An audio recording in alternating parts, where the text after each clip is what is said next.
Bonjour tout le monde, merci d'être venu. Donc je me présente rapidement. Je m'appelle Irina, je suis en sociologie à l'UQAM, à maîtrise, et je suis aussi en études féministes. Pardon ? Ah, pardon, excusez-moi, vous avez entendu du coup. Excusez-moi. Du coup, je suis à l'UQAM, en sociologie à la maîtrise, et je suis aussi étudiante en études féministes. Je travaille principalement sur la grosseur, sur les fast studies. Je travaille aussi en fait sur le stigmate de la grosseur en période de Covid. Et à côté de ça, je suis aussi militante féministe et anti-grossophobie. Donc ça fait quelques années déjà que je m'intéresse énormément au sujet de la grosseur et les fast studies, qui est un champ de recherche qui est très récent, qui s'est formé autour des années 70 aux États-Unis. Et donc les fast studies en fait concernent la recherche qui traite de la grosseur sur divers axes et à travers différentes disciplines. Donc étant un champ très récent, cela implique qu'il y ait beaucoup de choses à dire et beaucoup de recherches à faire. J'ai donc décidé de m'intéresser au lesbianisme sous cet angle. Le lesbianisme, en fait, je travaille sur ça par rapport à ma recherche dans le cadre de ma maîtrise. En fait, j'ai décidé de m'intéresser à ce sujet parce qu'il existe un vide théorique très profond. Donc, c'est pas mal ça. Donc, voilà me concernant. Donc maintenant, on peut passer au sujet de la conférence. Si vous avez des questions, vous pouvez les écrire dans le chat et je répondrai à autant de questions que possible à la fin. Donc, une première chose que je voulais dire avant de commencer, c'était de mettre certaines choses au clair afin que nous partions sur les mêmes bases. Je voulais préciser le choix de petits éléments de langage. Au cours de cette présentation, vous m'entendrez employer les termes de personnes grosses et de grosseur au lieu des termes qu'on a l'habitude d'entendre, qui sont généralement obésité et surpoids. Donc je choisis cette posture car c'est celle que l'on retrouve aussi en fast studies. Il s'agit d'une posture revendicatrice. Les termes obésité et surpoids, de par la construction de la médecine sur l'obésité qui s'est bâtie sur la stigmatisation du poids. Ces termes portent en fait de fait une charge stigmatisante. Cette charge stigmatisante découle aussi de l'utilisation qui est faite de ces termes.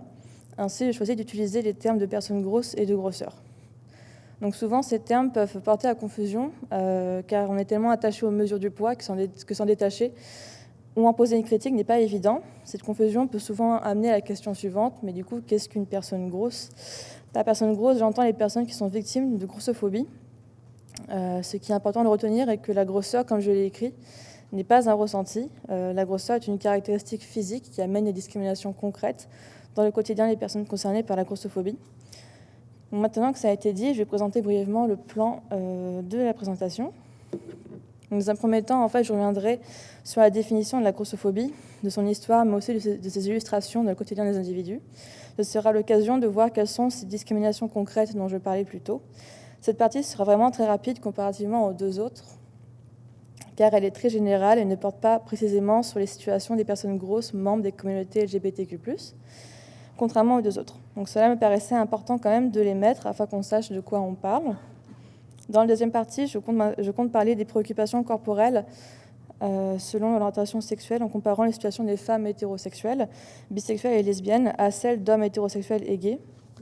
Nous verrons dans cette partie que le regard masculin viendrait en fait conditionner le regard des personnes attirées par des hommes sur leur corps, bien qu'il existe une petite nuance. Ce sera aussi l'occasion de parler de la situation des lesbiennes quant à leur image corporelle, mais aussi de voir comment des sous-cultures peuvent se créer en réponse à cela, en prenant l'exemple de 3 sous-communautés gays.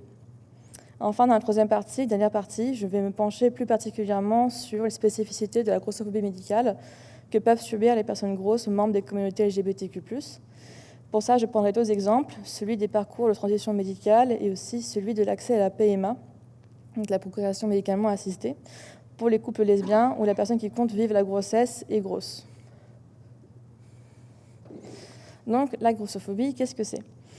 Depuis 2019, elle a même droit à sa définition dans le dictionnaire. Donc, elle s'est définie comme étant l'ensemble des attitudes et des comportements hostiles qui stigmatisent et discriminent les personnes grosses, en surpoids ou obèses. Pour une définition dans le dictionnaire, elle n'est pas si mal que ça, on va dire. La grossophobie, c'est donc une discrimination systémique qui vise les personnes grosses et qui peut aller de la simple insulte, entre guillemets, à des choses beaucoup plus graves, sachant qu'évidemment, elle peut aussi énormément peser en fait, sur le moral des individus, amener les dépressions, l'anxiété, etc. Concernant son histoire, son historisation est difficile. Déjà, évidemment, on s'entend bien sur le fait qu'il n'y ait pas question de grossophobie systémique durant l'Antiquité grecque. Le système qu'on connaît actuellement s'est implanté beaucoup plus tard et récemment dans l'histoire. Aussi, quand on parle de rapport au poids dans l'histoire en Europe de l'Ouest, il faut aussi abandonner l'idée qui est encore trop ancrée aujourd'hui, qui voudrait que dans une sorte d'avant, les gros étaient acceptés. Donc non, ce n'était pas vraiment le cas et vous le verrez bien. Depuis l'Antiquité grecque, au moins déjà, et ce sera le cas pour plus tard aussi, on peut retracer les évolutions de rapport à la grosseur dans certaines sociétés à partir des productions culturelles et médicales, notamment de l'époque étudiée. Donc, je n'ai pas le temps de partir depuis l'Antiquité grecque, donc on va partir du Moyen-Âge central en Europe de l'Ouest. Donc, ça se situe aux alentours du XIe et XIIIe siècle. Donc, les discours sur la grosseur étaient déjà complexes à cette période. D'un côté, les femmes avaient une limite qui était déjà beaucoup plus basse, d'une corpulence à ne pas dépasser. Leur hanche pouvait être un peu large, mais la taille et la poitrine devaient être petites. Et évidemment, la grosseur, la vraie grosseur, n'était pas acceptée pour les femmes des élites en tout cas. Concernant les hommes, tant que ceux-ci pouvaient monter à cheval concrètement et se battre, cela ne posait pas vraiment de problème. Mais à partir du moment où le poids d'un chevalier pouvait le ralentir, des sanctions sociales pouvaient tomber. Il pouvait être jugé inapte à la guerre, par exemple. Du côté de la médecine, une stigmatisation du gras se précisait encore et encore. On cherchait à trouver des moyens de mesurer le gras, d'analyser les cas de grosseur extrême, etc., afin de développer plein d'outils. Un discours important sur la grosseur qui se tient à l'époque est celui qui voulait que la grosseur soit synonyme d'élite. Donc à une période de grande précarité, notamment alimentaire, les personnes qui mangent sont celles qui ont, les élites sont celles qui possèdent les richesses et veulent le montrer. Donc la grosseur modérée, qui était tolérée plus pour les hommes que pour les femmes, donc, faisait que le corps gros était associé à la richesse, l'accaparement. Durant le bas Moyen-Âge, donc entre les XIVe et XVIe siècles, c'était tout un triptyque qui est venu s'organiser pour stigmatiser la grosseur. Il était composé de la société de cour, de la médecine, mais aussi du christianisme. Donc, la gloutonnerie, en fait, était un péché et associée à la grosseur dans le christianisme. De fait, la grosseur est mal vue. Elle est vue comme un signe de paresse par ses représentants de l'époque. Donc, il y avait beaucoup d'iconographie qui venait aussi appuyer ce discours. Le discours public envers la grosseur se précise. La pression à la faire disparaître se fait un peu plus ressentir à ce moment-là. Donc, durant le siècle des Lumières, cela continue et la stigmatisation s'accentue. De toute façon, depuis au moins l'Antiquité, cette stigmatisation n'a fait que s'accentuer. Donc, nous sommes au XVIIIe siècle en Europe de l'Ouest. La médecine fait des avancées et les manières de mesurer les corps se multiplient. Les régimes en tout genre aussi. Le terme obésité est inventé et introduit. Concernant la perception de la grosseur dans les élites, deux discours en fait sont venus évoluer en même temps. C'était plutôt deux discours contradictoires même. D'un côté, on retrouve encore cette idée que la grosseur des élites serait signe de richesse, et un autre discours dans ce contexte se voulait plus ou moins positive. Ce discours-là se voulait plus ou moins positive, mais de l'autre, un autre discours beaucoup plus négatif s'est maintenu. La grosseur, y compris dans les élites, devait disparaître. Donc, au XIXe siècle, durant la révolution industrielle, les ouvriers qui s'est révoltés contre les patrons ont eu recours à toute une critique de la grosseur comme signe d'accaparement. Ils associèrent grosseur et capitalisme. On peut retrouver cela dans de nombreuses iconographies, à l'heure actuelle, encore aujourd'hui. Et nous pouvons aussi trouver ce discours très présent encore aujourd'hui dans les milieux de gauche. Donc, vous voyez, en fait, plusieurs discours sur la grosseur se côtoient dans le passé. Et cette historisation est difficile aussi parce que si je reprends l'ouvrage sur lequel ce que je viens de dire se base principalement, qui est un ouvrage de Georges Villarello, j'ai noté sur Diaporama, il ne se penchait en fait que sur la vie des élites, comme tous les ouvrages qui traitent de ce sujet. Et donc je ne suis pas encore tombée sur un écrit qui pouvait parler du rapport à la grosseur dans les classes les plus pauvres de l'époque. Bon. Donc maintenant, aujourd'hui, quelles peuvent être les formes et conséquences de la grossophobie ? Le discours grossophobe dominant peut se résumer à « les personnes grosses mangent n'importe quoi, n'ont aucune motivation pour maigrir et méritent en gros la grossophobie ». Concrètement, le gras est à faire disparaître. On a même créé toute une industrie pour ça qui repose et maintient la grossophobie, donc l'industrie du régime, qui s'est vraiment développée ces derniers siècles. L'industrie du régime, en fait, présente de fait la graisse comme un problème à régler à tout prix. C'est ce qui permet de justifier son existence, et elle s'est aussi historiquement bâtie sur la stigmatisation, c'est compliqué, la stigmatisation du gras. J'ai vraiment du mal avec ces mots. Dans les faits, ce qui a été démontré, et ce qui a été démontré en fait pour les personnes grosses qui s'engagent dans les régimes amaigrissants et qui perdent du poids, la majorité, en fait, donc 8 à 9 personnes sur 10, en fait, reprendront le poids perdu en totalité ou partiellement ou avec un bonus supplémentaire dans les 5 années qui suivent la perte de poids. Donc on parle d'un effet yo-yo. Donc on se rend compte en fait que l'effet yo-yo induit par ces prises et pertes de poids massives est très dangereux pour la santé, et cette industrie en fait a tout intérêt à ce que ces régimes échouent pour pouvoir continuer à vendre. Donc on ne cherche pas vraiment à aller plus loin que des conceptions stéréotypées en fait pour comprendre pourquoi est-ce que des personnes prennent du poids.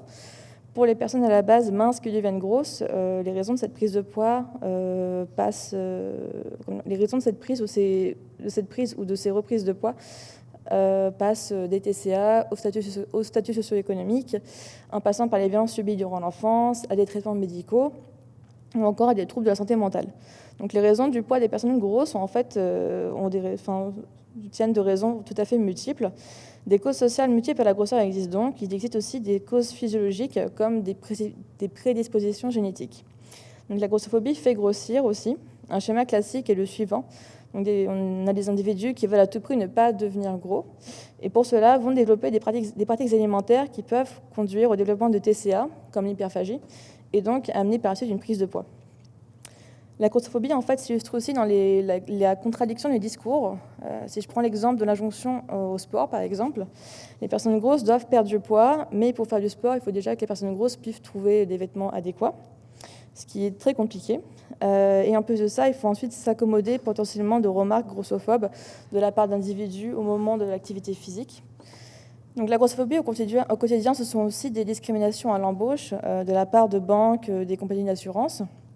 Il existe évidemment aussi une grossophobie médicale.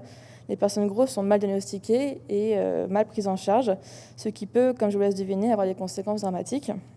Pour les femmes grosses, la fétichisation est beaucoup plus courante que pour les hommes gros.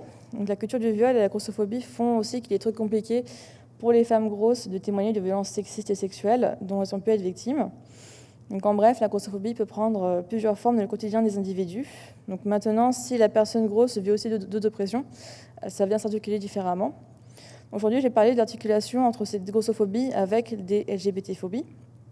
Comment est-ce qu'elle peut s'illustrer dans les vécus des personnes grosses et membres des communautés LGBTQ+. Donc, regard masculin et grossophobie dans les relations homosexuelles. Dans les fast studies, il y a bien un filon qui a été exploité dans les années 80 et 90. C'est celui qui consiste à venir comparer les poids, les rapports au poids et au TCA des personnes qui recherchent des hommes gays et femmes hétérosexuels, comme partenaires, avec ceux des personnes qui recherchent des femmes, donc les hommes hétéros et lesbiennes. Très peu se sont penchés en fait sur le cas des personnes bisexuelles. Il y a vraiment très peu d'informations à ce sujet, donc je suis désolée pour ça. Les conclusions de ces études peuvent aussi être assez contradictoires en apparence, mais elles sont vraiment à nuancer. Donc concrètement, en fait, les personnes qui recherchent à côtoyer des hommes rapporteraient une plus grande insatisfaction concernant leur corps et une plus grande pression à perdre du poids. Cela s'explique par le male gaze. Ainsi, les femmes hétérosexuelles et les hommes gays seraient donc plus concernés par ces pressions et insatisfaction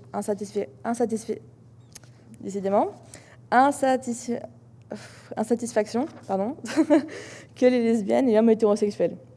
Donc maintenant, les lesbiennes n'étant pas des hommes hétérosexuels et n'étant pas les productrices du male gaze, que se passe-t-il dans leur cas, selon ces études ? Eh bien, il faut distinguer les sentiments qui prennent place dans la dynamique de relations intimes avec ceux qui se vivent plus largement, au-delà de ces relations. Bien que les lesbiennes ressentiraient moins de pression concernant leur poids, donc au niveau de l'intime, des relations personnelles, elles seraient plus largement hors du cadre romantique et ou sexuelles, amenées à penser autant au régime et à leur poids que les femmes hétérosexuelles, afin d'être acceptées par le reste de la société. Donc, ce n'est pas très évident comme distinction, et c'est aussi sujet à critique. Une chercheuse d'ailleurs qui a beaucoup travaillé à ce sujet dans les années 90 est revenue sur ses propres études à ce sujet récemment, afin d'en proposer une relecture. Il s'agit d'Esther Rothblum. Si ça vous intéresse, vous pouvez aller voir ce qu'elle a écrit. Donc, ces études en fait s'accordent donc en général pour dire que le genre serait un facteur plus important que l'orientation sexuelle dans le fait de venir influencer les relations au poids et au régime des individus. Y compris pour les lesbiennes, les femmes, d'une manière générale, seraient plus préoccupées par leur poids que les hommes et exprimeraient plus de mécontentement envers leur corpulence. Mais il y aurait donc quand même une certaine tendance des femmes hétérosexuelles et des hommes gays à se focaliser plus sur leur poids que les lesbiennes et les hommes hétérosexuels. En parallèle de ce genre d'études, il y a eu aussi beaucoup, toute proportion gardée, il y a aussi eu beaucoup d'études quantitatives sur le poids des lesbiennes.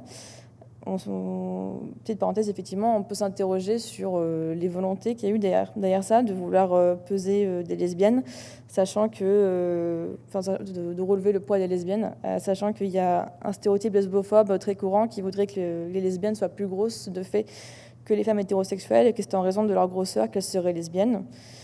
Donc, fin de la parenthèse. Il semblerait, en fait, selon certaines études, que les lesbiennes seraient plus grosses que les femmes hétérosexuelles selon les âges. Mais c'est quand même toujours, encore une fois, à nuancer. Donc, pour revenir sur le male gaze, il a été démontré dans ce genre d'études que les hommes, en général, accorderaient plus d'importance au physique que les femmes, hétéros ou non. Aussi, d'une façon générale, les normes de beauté ont été établies depuis une perspective masculine, hétéro et cis-centrée, principalement.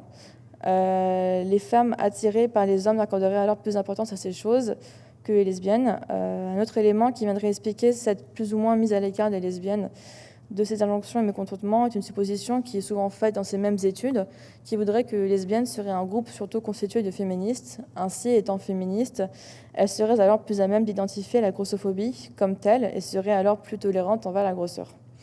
Mais là encore, d'autres études viennent aussi contredire ces idées. Donc, Esther Rothblum, dont j'ai parlé plus tôt, par exemple, a co-dirigé une recherche en 1999 qui donnait comme résultat que le fait de se reconnaître comme féministe amènerait à plus de tolérance, tandis que d'autres études, notamment de 1998, par d'autres chercheuses, viennent expliquer qu'il y a autant de féministes lesbiennes qu'hétérosexuelles, donc que cet argument ne tiendrait pas vraiment. Donc on retrouve beaucoup d'études contradictoires sur les rapports au TCA et aux pratiques alimentaires également. Ce qui est intéressant de noter aussi que certaines études démontreraient que les sous-cultures lesbiennes pourraient fournir des espaces plus imperméables aux injonctions à la minceur, ce qui pourrait fournir une sorte de protection. Toutefois, ces espaces ne sont pas suffisants pour fournir une imperméabilité totale au rapport des lesbiennes avec la société en général. Certaines études aussi avancent l'hypothèse que le plus haut taux de satisfaction et de tolérance à la grosseur rapporté par les lesbiennes serait faussé par elles-mêmes, en fait. Les lesbiennes répondraient au questionnaire des chercheurs et des chercheuses, choisiraient consciemment ou non de jouer la carte de certaines tolérances envers les corps les plus gros, alors que dans leur vie intime, elles auraient un point de vue plutôt similaire aux femmes hétérosexuelles. Donc il y a un véritable enjeu qui se joue ici, car celui-ci concerne directement l'exclusion des femmes grosses de la scène romantique et ou lesbiennes de la communauté.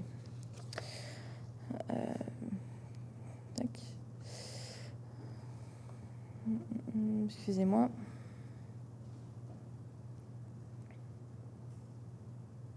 Ouais. Pardon, je me suis perdue dans mon PowerPoint, je suis désolée.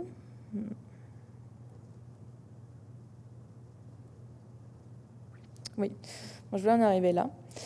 Ce qui se passe, c'est qu'il faut éviter de tomber dans le piège d'une idéalisation du lesbianisme. Bien que les résultats de ce genre de recherche sembleraient encourageants, entre guillemets, il ne faut pas idéaliser ces relations. La communauté lesbienne, entre guillemets, est traversée par des rapports de domination, dont par exemple la grossophobie.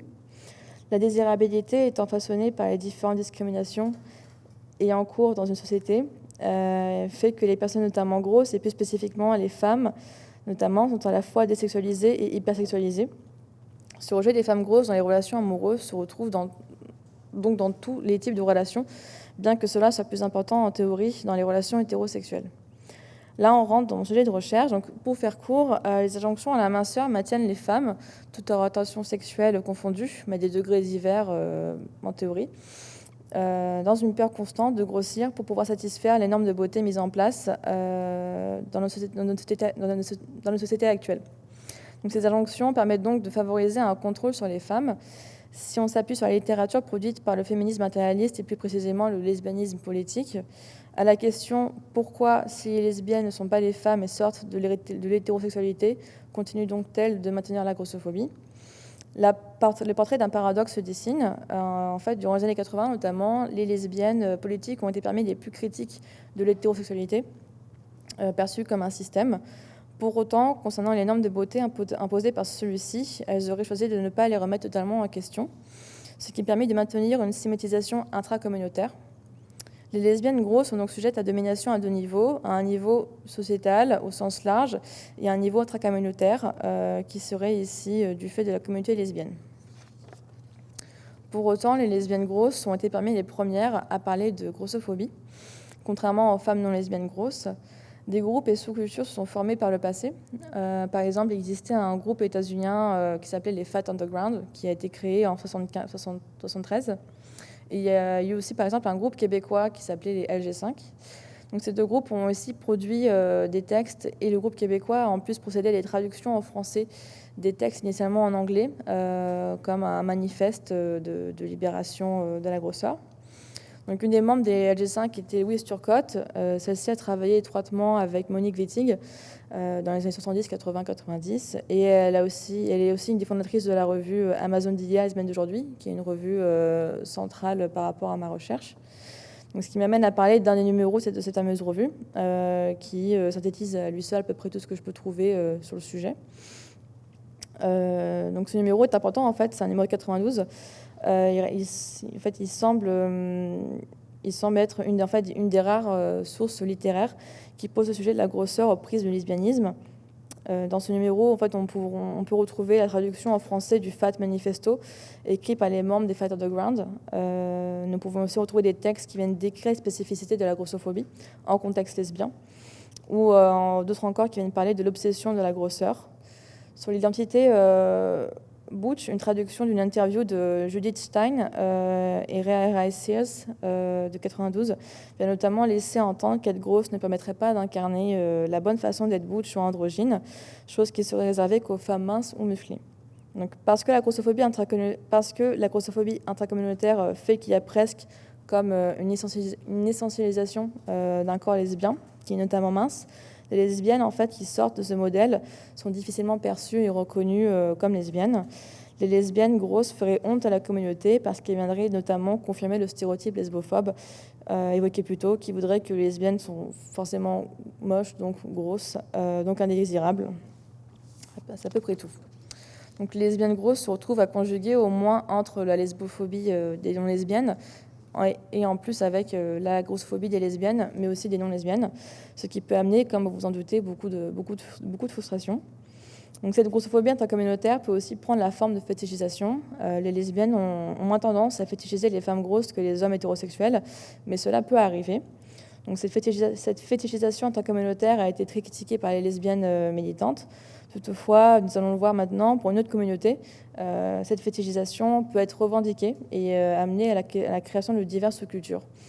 Et là-dessus, je n'ai pas trouvé d'équivalent à ces communautés-là du côté des lesbiennes, mais je sais que j'ai vu passer des designs des années 80-90 qui étaient destinés, faits par des femmes grosses pour les femmes grosses, et qui mettaient en scène en fait des images à caractère pornographique qui mêlaient nourriture et du coup femmes grosses. Enfin, c'est une des rares choses que j'ai trouvées qui pouvaient à la rigueur entrer dans ce cas-là. Mais là, je vais m'intéresser aux sous-cultures gays. Donc, je vais parler maintenant de tout ça. Par exemple, la dynamique Chub-Chaser, pardon pour mon anglais. On va parler aussi de la communauté Girth and Mirth. Donc, je passe la communauté bear à part aussi, car celle-là le côté fétichisant n'est pas forcément revendiqué.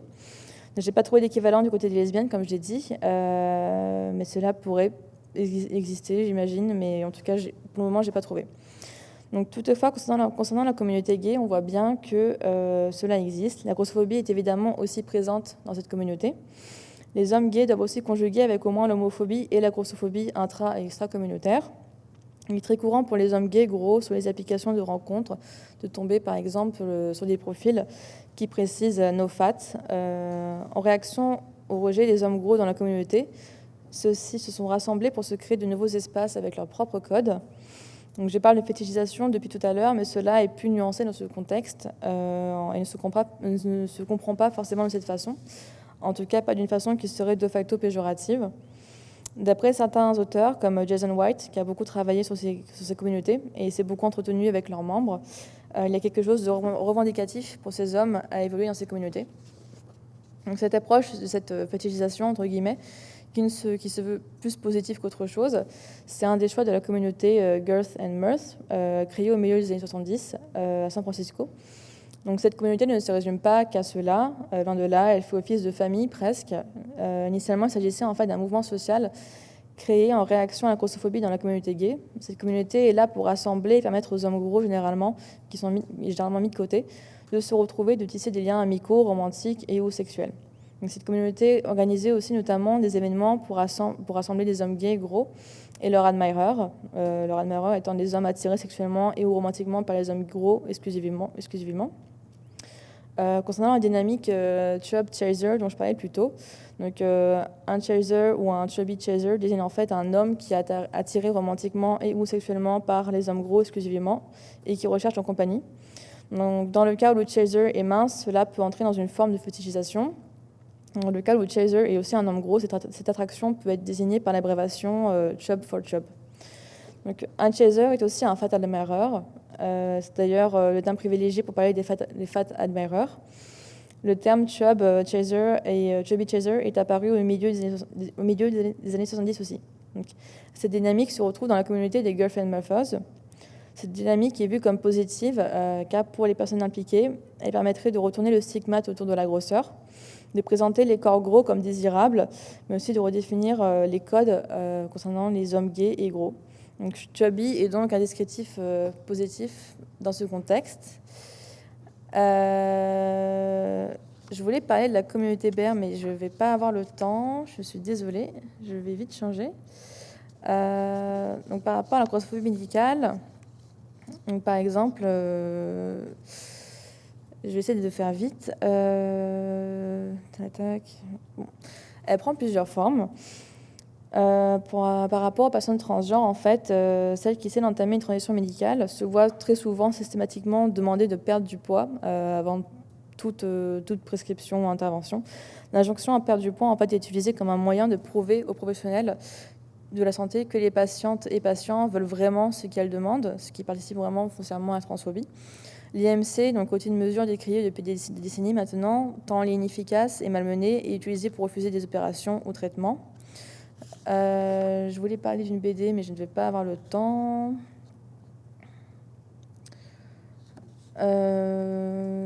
Donc, sans parler de transition uniquement médicale, en fait, il est aussi compliqué pour les personnes grosses transgenres de trouver des vêtements à leur taille, des bandeurs à leur taille. Cela ne s'inscrit pas dans la grossophobie médicale, mais me paraît important à soulever. L'accessibilité aux vêtements est un véritable enjeu aussi pour les personnes trans. Je vais passer brièvement sur l'accès à la PMA pour les lesbiennes. Donc pour les couples de lesbiennes qui veulent avoir accès à la PMA, le son de cloche est similaire. Il y a aussi une instrumentalisation de l'IMC pour refuser des PMA, avec les mêmes dynamiques, hein, c'est vraiment très similaire. Donc, dans une société où il existe encore une invisibilisation autour des familles homoparentales, être un couple lesbien et gros apporte en fait encore plus un caractère disruptif. Même pour les couples hétérosexuels, en fait, la PMA peut être refusée. Enfin, là, je parle du contexte français. Toujours en prenant l'exemple français, en fait, ce qu'on a vu récemment avec la Covid, c'est que les confinements, en raison du confinement, les critères d'éligibilité se sont durcis, toujours en utilisant l'IMC pour justifier ses positions. Donc du jour au lendemain presque, en fait, des personnes ont dû annuler ou retarder leur projet de grossesse.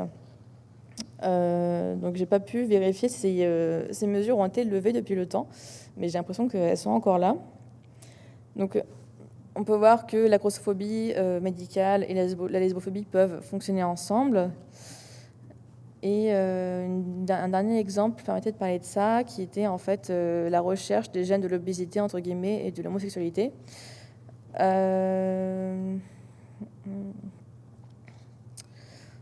En fait, il y a des parallèles qui peuvent se faire entre les deux. Est-ce qu'il y a un gène de l'obésité comme est-ce qu'il y aurait un gène de l'homosexualité? Est-ce qu'il serait souhaitable d'en faire la découverte et quelles pourraient être ses conséquences? Cela pose beaucoup de questions. Kathleen Lebesco, par exemple, dans un article de 2009, choisissait en fait de rassembler les deux au lieu de les distinguer pour démontrer comment des corps hors normes ont été aussi utilisés pour justifier des recherches afin d'y trouver des solutions scientifiques. Donc aussi, lors de la documentation publique de la recherche de ces gènes, il pouvait en fait arriver que ces deux recherches de gènes soient présentées en même temps, ce qui pouvait motiver encore plus le choix de l'Obesco. Au début des années 90, en fait, il a été annoncé en Amérique du Nord qu'il existerait un gène de l'obésité et un gène de l'homosexualité. À cette période, en fait, et depuis un long moment déjà, l'homosexualité et la grosseur étaient mal perçues. La grosseur était déjà vue comme un choix individuel et l'homosexualité, en fait, selon l'Obesco, était perçue comme un choix par la droite religieuse. Donc les parallèles pouvaient se faire à cet endroit-là. Donc toujours est-il qu'il n'y avait pas de consensus sur la véracité de l'existence de ces gènes. Mais pour la plupart des individus, en fait, l'existence d'un gène de l'obésité était le signe que leur grosseur ne pouvait être donc de leur faute, mais pour autant la grossophobie a perduré. Donc c'est bien là le problème. En fait, l'argument biologique peut être utilisé pour justifier la demande de droit, mais peut aussi être utilisé pour faire disparaître ce qui est perçu comme étant un problème. Donc, je suis désolée, je vais essayer d'aller plus vite encore.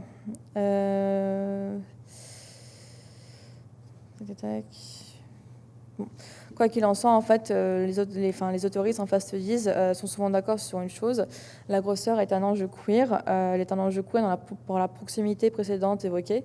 Elle est un enjeu queer dans sa proximité aussi aux façons dont les catégories obésité et surpoids ont été construites comme étant des groupes à risque, au même titre que les homosexuels pendant l'épidémie de sida. Il y a aussi une proximité dans les constructions du discours sur l'épidémie d'obésité avec l'épidémie de sida. La grossophobie est aussi un enjeu queer, car comme on a pu le voir, en fait, en raison de la grossophobie intracommunautaire, des choses sont à dire. Ce qui m'amène à ma conclusion. Donc la grossophobie en général, en dehors des communautés LGBTQ+, est encore très présente aujourd'hui. Et il n'est pas près de diminuer au vu des stratégies et discours publics. Elle touche toutes les personnes grosses et vient impacter considérablement les trajectoires des individus. Donc cette grossophobie va de la fétichisation, comme on a pu le voir. Elle passe aussi par nos habitudes alimentaires et la manière dont on conçoit les catégories d'aliments, en fait, qui découlent en fait d'une moralisation de ceux-ci. Il y a aussi un problème de fond pour lequel il manque cruellement de données. Donc, pour la population de personnes grosses, par exemple, quelle part des problèmes de santé associés généralement à la grosseur découlent en réalité des pratiques de régime régulières et plus largement de la grossophobie. On nous dit qu'être gros, par exemple, augmente le risque de dépression. Mais par exemple, la grossophobie peut amener aussi une dépression, donc, qui est responsable de quoi précisément dans ces cas-là. Il y a beaucoup de choses à dire, à analyser.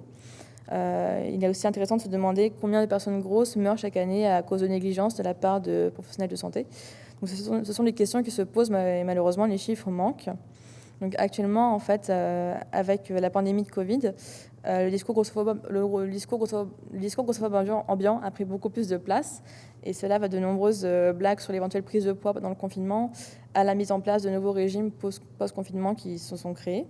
Et ça va aussi, par exemple, ça prend aussi la forme de débats publics sur est-ce que les personnes grosses méritent ou non le vaccin.